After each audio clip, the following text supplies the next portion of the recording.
Guys, আসসালামু আলাইকুম। আজকে আমি তোমাদের আমার আম্মুর জুতা চামচের রেসিপি দেখাবো।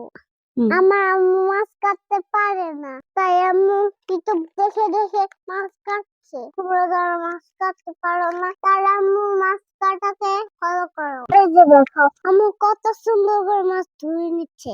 যারা হাত দিয়ে মাছ ধুতে পারো না, তা এই সুন্দর হাতগুলো ব্যবহার করতে পারো, তাহলে মাছ পরিষ্কার হয়ে যাবে আর হাতেও ব্যথা লাগবে না। কথা বলতে বলতে আমার মাছ পরিষ্কার করেছে। এবার আম্মু পরে টিপে যাবে। মাছের ভিতরে মশলা যেন ভালোভাবে ঢুকে, তাই আম্মু মাছটাকে চিত্ত করে কেটে নিচ্ছে। এখন যা যা মশলা লাগবে সেগুলো সুন্দর করে মিশিয়ে নিচ্ছে। ভালোভাবে মিশানো হলে তারপর মশলাগুলো মাছের গায়ে ভালোভাবে লাগিয়ে নিচ্ছে।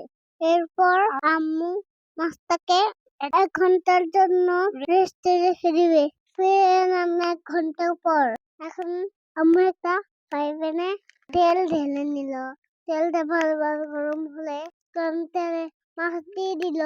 এখন আমরা অপেক্ষা করব মাছ ভাজার জন্য, কিন্তু মাছটা উল্টানোর পর আমার মনটা খারাপ হয়ে গেল, কারণ মাছটা কারির সাথে লেগে গিয়েছে। তাই আম্মু রাগ করে আর মাছ ভাজিনি। তাই এবার মাছের শেষ পরিণতি কি হলো শুনতে চোখ রাখুন আম্মুর পেজে। আল্লাহ হাফেজ।